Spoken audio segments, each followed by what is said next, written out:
दोस्तों वीडियो के नीचे जो चैनल का नाम दिख रहा है कुछ अलग कुछ रोचक, उसके साइड में जो लाल रंग का सब्सक्राइब लिखा हुआ है उसको क्लिक करके साइड में जो बेल आइकन है, घंटा का आइकन, उसको ऑल कर दीजिए ताकि मैं जब भी वीडियोस अपलोड करूं आपको जानकारी मिले, आपको एसएमएस मिले, नोटिफिकेशन मिले। ठीक है। स्वागत है मेरे चैनल पर। दोस्तों पिछले वीडियो पे हमने पढ़ा था श्री राम का वनवास जाने के लिए तैयार होना और राम की उम्र कितनी थी जब वो वनवास जा रहे थे, मतलब जाने के लिए तैयार हुए थे। ये पिछले वीडियो पे हमने पढ़ा था।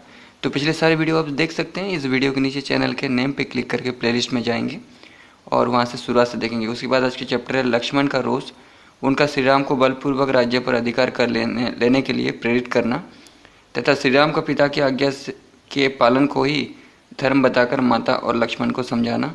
इस प्रकार विलाप करते हुए श्री राम माता कौशल्या से अत्यंत दुखी हुए लक्ष्मण ने उस समय के योग्य बात कही। दुखी हुए लक्ष्मण ने ये बात कही, बड़ी माँ, मुझे भी ये अच्छा नहीं लगता कि श्री राम राजलक्ष्मी का परित्याग करके वन में जाए। महाराज तो इस समय स्त्री की बात में आ गए हैं, इसीलिए उनकी प्रकृति विपरीत हो गई है। एक तो वे बूढ़े हैं, दूसरे विषयों ने उन्हें वश में कर लिया है। अतः कामदेव के वशीभूत हुए वे नरेश कैकेयी जैसी स्त्री की प्रेरणा से क्या नहीं कह सकते। मैं रघुनाथ जी का ऐसा कोई अपराध या दोष नहीं देखता जिससे इन्हें राज्य से निकाला जाए और वन में रहने के लिए विवश किया जाए। मैं संसार में एक मनुष्य को भी ऐसा नहीं देखता जो अत्यंत शत्रु एवं तिरस्कृत होने पर भी परोक्ष में भी इनका कोई दोष बता सके। धर्म पर दृष्टि रखने वाला कौन ऐसा राजा होगा जो देवता के समान शुद्ध, सरल, जितेंद्रिय और शत्रु पर भी स्नेह रखने वाले पुत्र का अकारण परित्याग करेगा। जो पुनः विवेक शून्यता को प्राप्त हो गए हैं, ऐसे राजा के इस वचन को राजनीति का ध्यान रखने वाला कौन पुत्र अपने हृदय में स्थान दे सकता है। रघुनंदन, जब तक कोई भी मनुष्य आपके वनवास की बात को नहीं जानता है तब तक आप मेरी सहायता से इस राज्य के शासन की बागडोर अपने हाथ में ले लीजिए। रघुवीर, जब मैं धनुष लिए आपके पास रहकर आपकी रक्षा करता रहूं और आप काल के समान युद्ध के लिए डट जाए, उस समय आपसे अधिक पौरुष प्रकट करने में कौन समर्थ हो सकता है। नरश्रेष्ठ, यदि नगर के लोग विरोध में खड़े होंगे तो मैं अपने तीखे बाणों से सारी अयोध्या को मनुष्य से सूनी कर दूंगा। जो भरत का पक्ष लेगा अथवा केवल जो उन्हीं का हित चाहेगा, उन सबका मैं वध कर डालूंगा, क्योंकि जो कोमल या नम्र होता है उसका सभी तिरस्कार करते हैं। यदि कैकेयी के प्रोत्साहन देने पर उसके ऊपर संतुष्ट हो पिताजी हमारे शत्रु बन रहे हैं, तो हमें भी मोह ममता छोड़कर इन्हें कैद कर लेना या मार डालना चाहिए। तो दोस्तों यहाँ पे लक्ष्मण रिश्तों को नहीं बल्कि धर्म और कर्म को इम्पोर्टेंस दे रहे हैं। ठीक है, रिश्तों के मुंह में ना फंसने का कह रहे हैं, क्योंकि यदि गुरु भी घमंड में आकर कर्तव्य अकर्तव्य ज्ञान खो बैठे और कुमार्ग पर चलने लगे तो उसे भी दंड देना आवश्यक हो जाता है। पुरुषोत्तम, राजा किस बल का सहारा लेकर अथवा किस कारण को सामने रखकर आपको न्यायतः प्राप्त हुआ ये राज्य अब कैकेयी को देना चाहते हैं। शत्रुदमन, श्री राम आपके और मेरे साथ भारी वैर बांधकर इनकी क्या शक्ति है कि ये राजलक्ष्मी ये भरत को दे दें। देवी, मैं सत्य, धनुष, दान तथा यज्ञ आदि की शपथ खाकर तुमसे सच्ची बात कहता हूँ कि मेरा अपने पूज्य भ्राता श्री राम में हार्दिक अनुराग है। देवी, आप विश्वास रखें, यदि श्री राम जलती हुई आग में या घोर वन में प्रवेश करने वाले होंगे तो मैं इनसे भी पहले उसमें प्रविष्ट हो जाऊंगा। इस समय आप रघुनाथ जी तथा अन्य सब लोग भी मेरा पराक्रम देखें। जैसे सूर्य उदित होकर अंधकार का नाश कर देता है, उसी प्रकार मैं भी अपनी शक्ति से आपके सब दुख दूर कर दूंगा। जो कैकेयी में आसक्त चित्त होकर दीन बन गए हैं, बाल भाव यानी अविवेक में स्थित है और अधिक बुढ़ापे के कारण निंदित हो रहे हैं, उन वृद्ध पिता को मैं अवश्य मार डालूंगा। महामनुष्य लक्ष्मण के ये ओजस्वी वचन सुनकर शोकमग्न कौशल्या श्री राम से रोती हुई बोली, बेटा, तुमने अपने भाई लक्ष्मण की कही हुई सारी बातें सुन ली। यदि जचे तो अब इसके बाद तुम जो कुछ करना उचित समझो उसे करो। मेरी सौत की कही हुई अधर्मयुक्त बात सुनकर मुझे शोक से संतप्त हुई माता को छोड़कर तुम्हें यहाँ से नहीं जाना चाहिए। धर्मिष्ठ, तुम धर्म को जानने वाले हो, इसलिए यदि धर्म का पालन करना चाहो तो यही रहकर मेरी सेवा करो और इस परम उत्तम धर्म का आचरण करो। वत्स, अपने घर में नियम पूर्वक रहकर माता की सेवा करने वाले कश्यप उत्तम तपस्या से युक्त हो स्वर्गलोक में चले गए थे। जैसे गौरव के कारण राजा तुम्हारे पूज्य हैं, उसी प्रकार मैं भी हूँ। मैं तुम्हें वन जाने की आज्ञा नहीं देती, अतः तुम्हें यहाँ से वन को नहीं जाना चाहिए। तुम्हारे साथ तिनके चबा कर रहना भी मेरे लिए श्रेयस्कर है, परंतु तुमसे विलग हो जाने पर ना मुझे इस जीवन में कोई प्रयोजन है और ना सुख से। यदि तुम मुझे शोक में डूबी हुई छोड़कर वन को चले जाओगे तो मैं उपवास करके प्राण त्याग दूंगी, जीवित नहीं रह सकूंगी। बेटा, ऐसा होने पर तुम संसार प्रसिद्ध वो नरक तुल्य कष्ट पाओगे जो ब्रह्म हत्या के समान है और जिसे सरिताओं के स्वामी समुद्र ने अपने अधर्म के फलस्वरूप प्राप्त किया था। माता कौशल्या को इस प्रकार दीन होकर विलाप करती हुई देख धर्मात्मा श्री रामचंद्र ने ये धर्मयुक्त वचन कहा, माता, मैं तुम्हारे चरणों में सिर झुकाकर तुम्हें प्रसन्न करना चाहता हूँ। मुझे पिताजी की आज्ञा का उल्लंघन करने की शक्ति नहीं है मुझ में, अतः मैं वन को ही जाना चाहता हूँ। वनवासी विद्वान कंडू मुनि ने पिता की आज्ञा का पालन करने के लिए अधर्म समझते हुए भी गौ का वध कर डाला था। हमारे कुल में भी पहले राजा सगर के पुत्र ऐसे हो गए हैं जो पिता की आज्ञा से पृथ्वी खोदते हुए बुरी तरह से मारे गए। जमदग्नि के पुत्र परशुराम ने पिता की आज्ञा का पालन करने के लिए ही वन में फरसे से अपनी माता रेणुका का गला काट डाला था। देवी, इन्होंने तथा और भी बहुत से देवतुल्य मनुष्य ने उत्साह के साथ पिता के आदेश का पालन किया है, अतः मैं भी कार्यता छोड़कर पिता का हित साधन करूंगा। देवी, केवल मैं ही इस प्रकार पिता के आदेश का पालन नहीं कर रहा हूँ। जिनकी मैंने अभी चर्चा की है उन सब ने भी पिता के आदेश का पालन किया है। माँ, मैं तुम्हारे प्रतिकूल किसी नवीन धर्म का प्रचार नहीं कर रहा हूँ। पूर्वकाल के धर्मात्मा पुरुषों को भी ये अविष्ट था, मैंने तो उनके चले हुए मार्ग का ही अनुसरण करता हूँ। इस भूमंडल पर जो सबके लिए करने योग्य है वही मैं भी करने जा रहा हूँ। इसके विपरीत कोई ना करने योग्य काम नहीं कर रहा हूँ। पिता की आज्ञा का पालन करने वाले कोई भी पुरुष धर्म से भ्रष्ट नहीं होता। अपनी माता से ऐसा कहकर वाक्यवेत्ताओं में श्रेष्ठ समस्त धनुर्धर शिरोमणि श्री राम ने पुनः लक्ष्मण से कहा, लक्ष्मण, मेरे प्रति तुम्हारा जो परम उत्तम स्नेह है उसे मैं जानता हूँ। तुम्हारे पराक्रम, धैर्य और दुर्धर्ष तेज का भी मुझे ज्ञान है। शुभ लक्ष्मण, मेरी माता को जो अनुपम एवं महान दुख हो रहा है वो सत्य और शाम के विषय में मेरे अभिप्राय को ना समझने के कारण है। संसार में धर्म ही सबसे श्रेष्ठ, धर्म में ही सत्य की प्रतिष्ठा है। पिता का ये वचन भी धर्म के आश्रित होने के कारण परम उत्तम है। वीर धर्म का आश्रय लेकर रहने वाले पुरुषों को पिता, माता अथवा ब्राह्मण के वचनों का पालन करने की प्रतिज्ञा करके उसे मिथ्या नहीं करना चाहिए। वीर, अतः मैं पिताजी की आज्ञा का उल्लंघन नहीं कर सकता, क्योंकि पिताजी के कहने से ही कैकेयी ने मुझे वन में जाने की आज्ञा दी है। इसलिए केवल शास्त्र धर्म का अवलंबन करने वाली इस ओछी बुद्धि का त्याग करो, धर्म का आश्रय लो, कठोरता छोड़ो और मेरे विचार के अनुसार चलो। अपने भाई लक्ष्मण से स्वार्थवश ऐसी बात कहकर उनके बड़े भ्राता श्री राम ने पुनः कौशल्या के चरणों में मस्तक झुकाया और हाथ जोड़कर कहा, देवी, मैं यहाँ से वन को जाऊँगा, तुम मुझे आज्ञा दो और स्वस्ति वाचन कराओ। आज ये बात मैं अपने प्राणों की शपथ दिलाकर कहता हूँ। जैसे पूर्वकाल में राजर्षि ययाति स्वर्गलोक का त्याग करके पुनः भूतल पर उतर आए थे, उसी प्रकार मैं भी प्रतिज्ञा पूर्ण करके पुनः वन से अयोध्यापुरी का लौट जाऊंगा। माँ, शोक का अपने हृदय में ही अच्छी तरह दबाए रखो। शोक ना करो, पिता की आज्ञा का पालन करके मैं फिर वनवास से यहाँ लौट आऊँगा। तुमको, मुझको, सीता को, लक्ष्मण को और माता सुमित्रा को भी पिता की आज्ञा में ही रहना चाहिए। यही सनातन धर्म है। माँ, ये अभिषेक की सामग्री ले जाकर रख दो।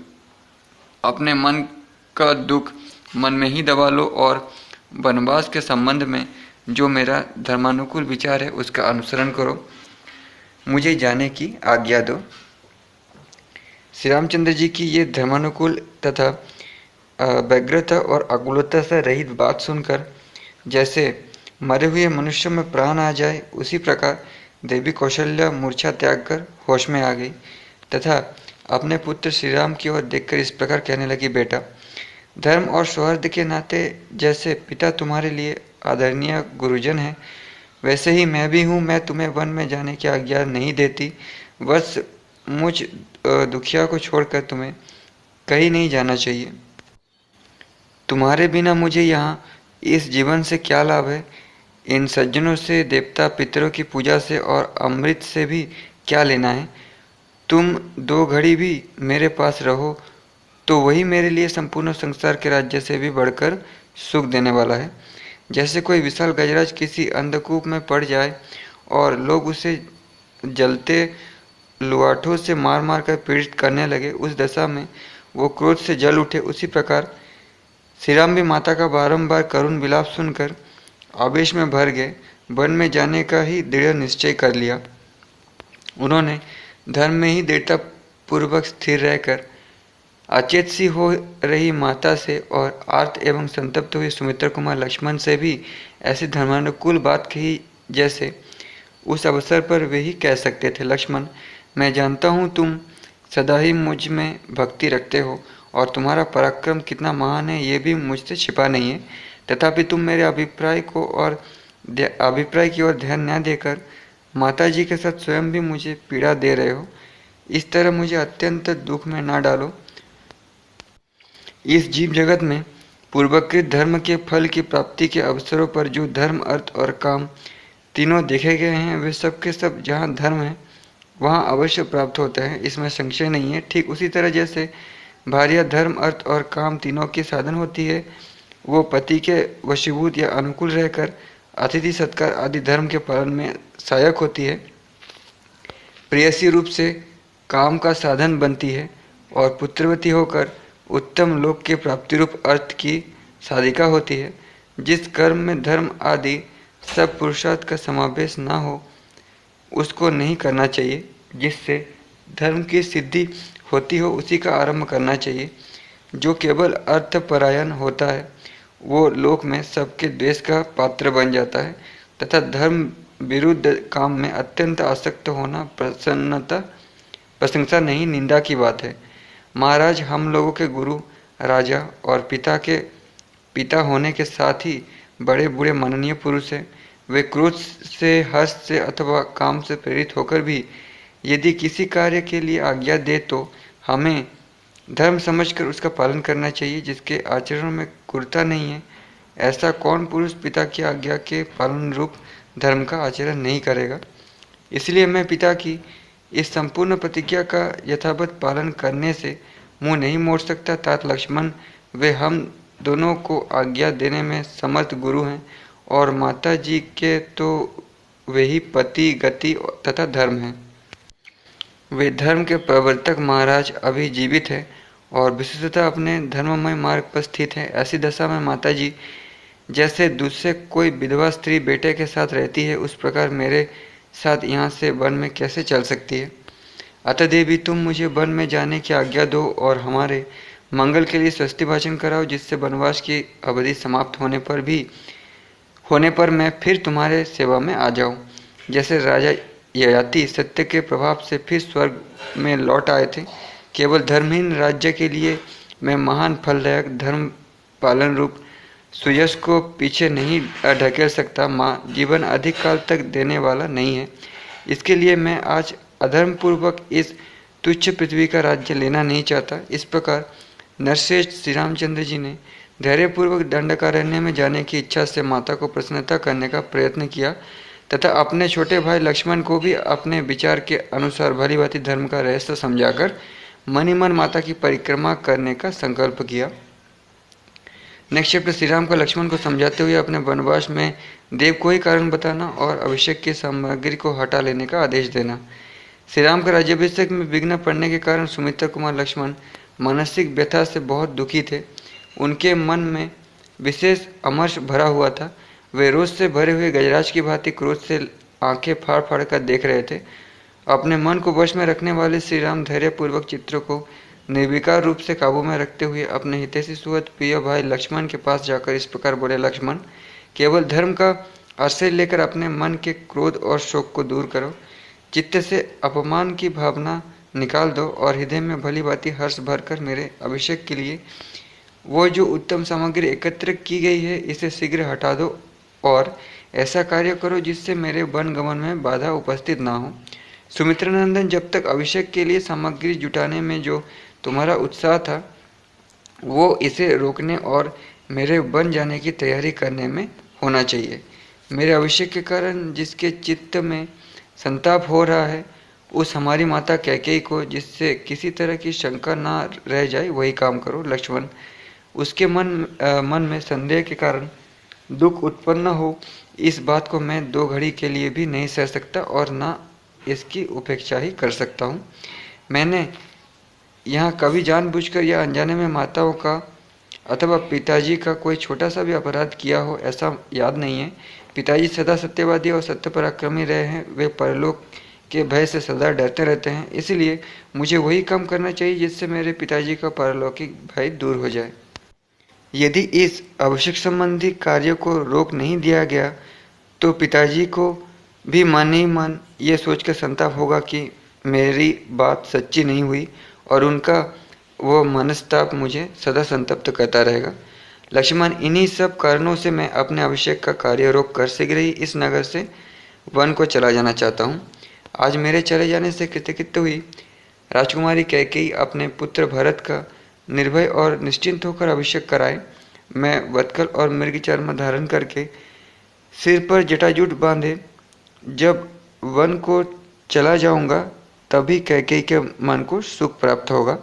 जिस विधाता ने कैकेयी को ऐसी बुद्धि प्रदान की है तथा जिसकी प्रेरणा से उसका मन मुझे वन भेजने में अत्यंत दृढ़ हो गया है उसे विफल मनोरथ करके कष्ट देना मेरे लिए उचित नहीं है। सुमित्रा कुमार, मेरे इस प्रवास में तथा पिता द्वारा दिए हुए राज्य के फिर हाथ से निकल जाने में देव को ही कारण समझना चाहिए। मेरी समझ में कैकेयी का ये विपरीत मनोभाव देव का ही विधान है। यदि ऐसा ना होता तो वो मुझे वन में भेजकर पीड़ा देने का विचार क्यों करती। सौभ्य, तुम तो जानते ही हो कि मेरे मन में पहले भी कभी माताओं के प्रति भेदभाव नहीं हुआ और कैकेयी भी पहले मुझ में या अपने पुत्र में कोई अंतर नहीं समझती थी। मेरे अभिषेक को रोकने या मुझे वन में भेजने के लिए उसने राजा को प्रेरित करने के निमित्त जिस भयंकर एवं कटु वचन का प्रयोग किया है उन्हें साधारण मनुष्य के लिए भी मुंह से निकालना कठिन है। उसकी ऐसी चेष्टा में मैं देव के सिवा दूसरे किसी कारण का समर्थन नहीं करता।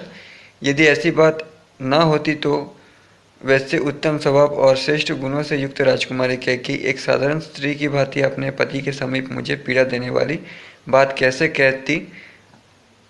मुझे कष्ट देने के लिए राम को वन में भेजने का प्रस्ताव कैसे उपस्थित करती। जिसके विषय में कभी कुछ सोचा ना गया हो वही देव का विधान है। प्राणियों में अथवा उनके अधिष्ठाता देवताओं में भी कोई ऐसा नहीं है जो उस देव के विधान को मेट सके। अतः निश्चय ही उसी की प्रेरणा से मुझ में और कैकेयी में ये भारी उलटफेर हुआ है। मेरे हाथ में आया हुआ राज्य चला गया और कैकेयी की बुद्धि बदल गई। सुमित्रानंदन, कर्मों के सुख दुखादि फल प्राप्त होने पर ही जिसका ज्ञान होता है, कर्मफल से अन्यत्र कहीं भी जिसका पता नहीं चलता, उस देव के साथ कौन पुरुष युद्ध कर सकता है। सुख दुख, भय क्रोध, लाभ हानि, उत्पत्ति और विनाश तथा इस सब के और भी जितने परिणाम प्राप्त होते हैं जिनका कोई कारण समझ में नहीं आता, वे सब देव के ही कर्म हैं। उग्र तपस्वी ऋषि भी देव से प्रेरित होकर अपने तीव्र नियमों को छोड़ बैठे और काम क्रोध के द्वारा विवश हो मर्यादा से भ्रष्ट हो जाते हैं। जो बात बिना सोचे विचारे अकस्मात सिर पर आ पड़ती है और प्रयत्न द्वारा आरंभ किए हुए कार्यों को रोककर एक नया ही कांड उपस्थित कर देती है, अवश्य वह देव का ही विधान है। इस तात्विक बुद्धि के द्वारा स्वयं ही मन को स्थिर कर लेने के कारण मुझे अपने अभिषेक में विघ्न पड़ जाने पर भी दुख या संताप नहीं हो रहा है। इसी प्रकार तुम भी मेरे विचार का अनुसरण करके संताप शून्य हो राज्याभिषेक के इस आयोजन को शीघ्र बंद करा दो। लक्ष्मण, राज्याभिषेक के लिए संयोग कर रखे गए इन्हीं सब कलशों द्वारा मेरा तापस व्रत के संकल्प के लिए आवश्यक स्नान होगा, अथवा राज्याभिषेक संबंधित मंगल द्रव्यमय इस कलश जल की मुझे आवश्यकता क्या है।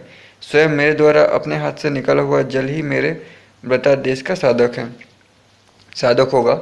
लक्ष्मण, लक्ष्मी के इस उलटफेर के विषय में तुम कोई चिंता न करो। मेरे लिए राज्य अथवा वनवास दोनों महान है, बल्कि विशेष विचार करने पर वनवास ही महान अद्भुतकारी प्रतीत होता है। लक्ष्मण, मेरे राज्याभिषेक में जो विघ्न आया है, इसमें मेरी सबसे छोटी माता कारण है। ऐसी शंका नहीं करनी चाहिए, क्योंकि वह देव के अधीन थी। इसी प्रकार पिताजी भी किसी तरह इसमें कारण नहीं है। तुम तो देव और उसके अद्भुत प्रभाव को जानते ही हो, वही कारण है। नेक्स्ट चैप्टर, लक्ष्मण की ओज भरी बातें, उनके द्वारा देव का खंडन और पुरुषार्थ का प्रतिपादन तथा उनका श्री राम का अभिषेक के निमित्त विरोधियों से लोहा लेने के लिए उद्यत होना।